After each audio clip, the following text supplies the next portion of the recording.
Hello my dear students, मैं आप सभी का ईगल स्पोकन इंग्लिश में स्वागत करता हूं। जैसा कि आप बोर्ड पर लिखा देख पा रहे होंगे, use of since in perfect tense. Perfect tense में हम सिंस का यूज कैसे करते हैं और कब करते हैं, ये हमें देखना है। तो जैसा कि मैंने एक क्वेश्चन लिख दिया है, he has been living in this city for 2 years. वह इस शहर में 2 साल से रह रहा है।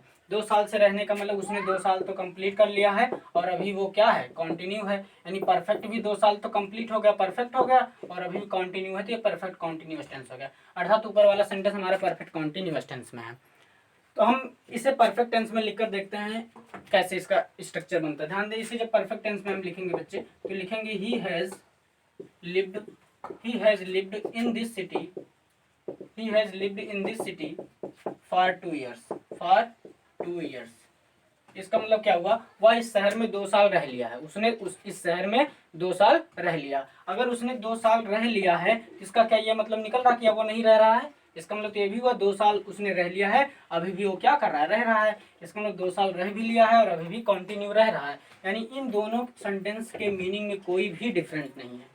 कोई भी डिफरेंस इन दोनों के सेंटेंस के मीनिंग में नहीं। ऊपर वाले सेंटेंस का मतलब भी यही है कि वह इस शहर में 2 साल से रह रहा है, अर्थात 2 साल रह चुका है और अभी भी रह रहा है। नीचे वाले क्वेश्चन का मतलब भी यही है, he has lived in this city for 2 years. वह इस शहर में 2 साल रह चुका है, 2 साल रह चुका अर्थात आगे भी रह रहा है। इसका मतलब इन दोनों सेंटेंस के मीनिंग में कोई अंतर नहीं है। तो इससे हमें एक बात पता चलती है बच्चे कि ड्यूरेशन के साथ चाहे परफेक्ट टेंस लिख लो और चाहे परफेक्ट कॉन्टिन्यूअस टेंस लिख लो, कोई भी डिफरेंस नहीं होता, मीनिंग में कोई अंतर नहीं होता, चाहे आप ये वाला लिख लें और चाहे आप ये वाला लिख लें। बात समझ आई कि नहीं आई?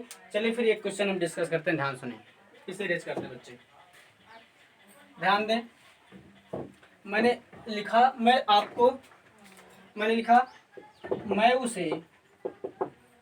उसे 2 साल से जानता हूँ, 2 साल से जानता हूँ, मैं उसे 2 साल से जानता हूँ। अब ध्यान दें, मैं उसे 2 साल से जानता हूँ। आप ताहे तीहे देखकर इंडेफिनिट टेंस का अंदाजा ना लगाएं।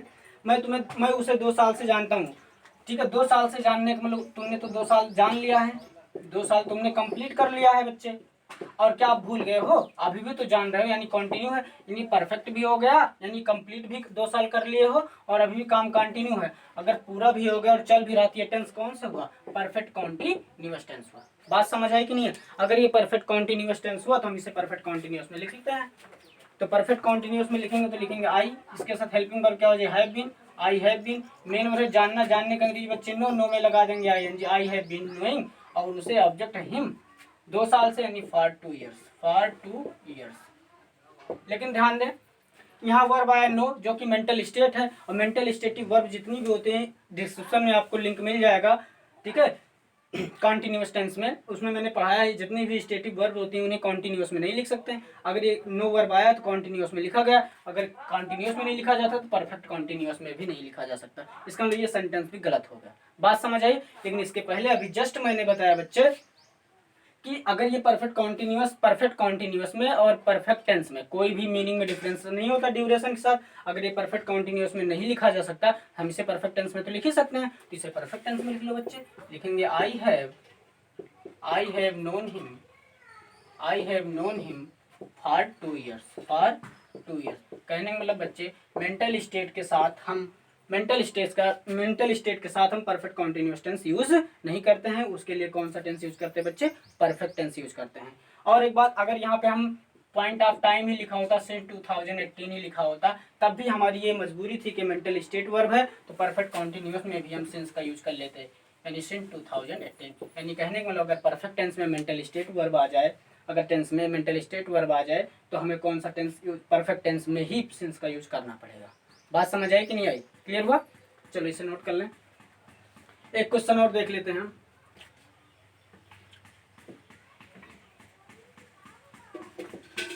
मैंने लिखा मैं 2 दिन से बीमार हूँ, मैं 2 दिन से बीमार हूँ। कौन 2 दिन से बीमार होने का मतलब क्या? 2 दिन तो मैंने कंप्लीट कर लिया और अभी भी बीमार हूँ। 2 दिन पूरा भी हो गया, अभी बीमार हूँ, इसका मतलब परफेक्ट कॉन्टिन्यूअस हुआ। और परफेक्ट कॉन्टिन्यूअस में अगर हम इसे लिखेंगे बच्चे तो ध्यान दें, लिखेंगे आई हैव बीन। यहाँ कोई मेन वर्ब नहीं है तो बी की फॉर्म आती है, बी की फॉर्म में जब आईएनजी लगेंगे तो बीइंग हो जाएगा। I have been being ill for 2 days लेकिन जैसा कि जानते हैं बी की फॉर्म कॉन्टिन्यूस में आ नहीं सकती, स्टेट रिफर करती है। अगर इसे कॉन्टिन्यूस में नहीं लिख सकते तो इसे हमें परफेक्ट टेंस में लिखना पड़ेगा बच्चे। और परफेक्ट टेंस में जब लिखेंगे तो आई हैव, मेन वर्ब है बी, बी की थर्ड फॉर्म क्या हो जाएगी been, I have been ill for 2 days, for 2 days। बात समझ आई कि नहीं बच्चे, क्लियर हुआ? तो अगर यहाँ भी मान लो यहाँ भी पॉइंट ऑफ टाइम लिखा होता, मान लो सिंस मंडे लिखा है, सिंस मंडे, तो फिर हम परफेक्ट टेंस में हमें लिखना पड़ता सिंस मंडे, सिंस मंडे। कहने का मतलब बच्चे परफेक्ट टेंस में अगर मेंटल स्टेटिव वर्ब आ जाती है तो हमें सिंस का यूज करना ही पड़ेगा। क्लियर हुआ? चलो एक जगह और सिंस का यूज करते हैं, आइए हम देख लेते हैं परफेक्ट टेंस में। ध्यान दें, जैसे मैंने क्वेश्चन लिखा,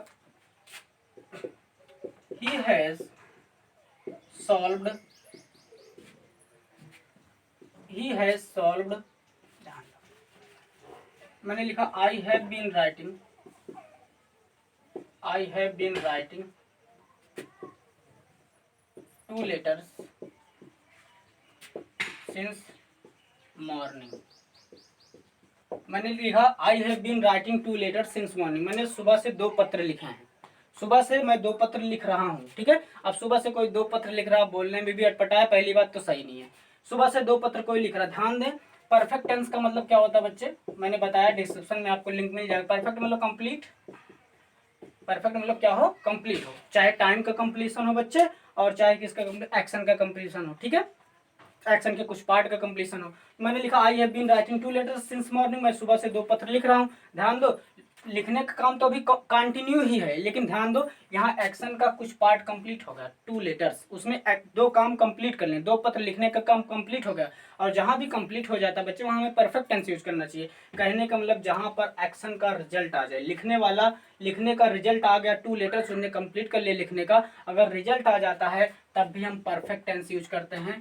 तो लिखेंगे I have written, I have written 2 letters, I have written 2 letters since morning, since morning, I have written 2 letters since morning। कहने का मतलब जब एक्शन का रिजल्ट आ जाए बच्चे तब भी हम परफेक्ट टेंस का यूज करते हैं। तो वहाँ चाहे ड्यूरेशन ऑफ टाइम लिखा हो चाहे पॉइंट ऑफ टाइम लिखा हो। बात समझ आया कि नहीं यार? मैं जैसे क्वेश्चन लिख दिया, he has been solving या he has been writing poems, he has been writing poems since school days, school days, he has been writing poems since school days। वह स्कूल डेज से ही पोएम से लिख रहा है, ये बात सही है, स्कूल डेज से लिख रहा है और अभी भी लिख रहा है, यहाँ कोई भी रिजल्ट मेंशन नहीं है, तो ये परफेक्ट कॉन्टिन्यूअस टेंस सही है। लेकिन अगर यहाँ रिजल्ट मेंशन कर दिया जाए he has been writing 30 poems, he has been writing 30 poems since, तब उसने यहाँ रिजल्ट अगर मेंशन कर दिया गया स्कूल डेज से उसने 30 पोएम लिख रहा है, तो ये बात तो गलत होगी बच्चे। अगर रिजल्ट मेंशन कर दिया जाए तो हमें फिर इसे परफेक्ट टेंस में लिखना पड़ेगा। तो लिखना पड़ेगा ही हैज रिटन 30, लिख दे रहा हूँ बच्चे, लिखना पड़ेगा he has written 30 poems since school days, since school days. बात समझ आई कि नहीं आई? क्लियर हो बच्चे? चलो नोट कर लेना, कोई डाउट हो तो कमेंट करके आप पूछ सकते हैं। एक क्वेश्चन और देख लेते बच्चे, मैंने क्वेश्चन लिख दिया, he has been solving 30 questions since morning। ठीक है, वह सुबह से 30 प्रश्न हल कर रहा है। बात तो ध्यान दे रहे हैं, 30 क्वेश्चन हल, अगर ये 30 ना लिखा होता he has been solving questions, वह सुबह से प्रश्नों को हल कर रहा है, तो बिल्कुल सही। लेकिन यहाँ रिजल्ट मेंशन हो गया, 30 क्वेश्चन उसने कंप्लीट कर लिया हल करने का। अगर रिजल्ट मेंशन होगा तो बच्चे हम कौन सा टेंस यूज करेंगे? परफेक्ट टेंस यूज करेंगे। तो लिखेंगे he has solved 30 questions since morning, since morning। ठीक है बच्चे, इतनी बातें समझ आई? इसका मतलब हम परफेक्ट टेंस में सिंस का यूज कब करते हैं? अगर मेंटल स्टेट वर्ब आ जाए तब, या फिर जब रिजल्ट मेंशन हो जाए तब हम सिंस का यूज करते हैं परफेक्ट टेंस में। थैंक्स गाइस, आज के लिए सभी को बाय। अगर कोई डाउट बचती है तो आप कमेंट सेक्शन में कमेंट करके पूछ सकते हैं। आज के लिए सभी को बाय।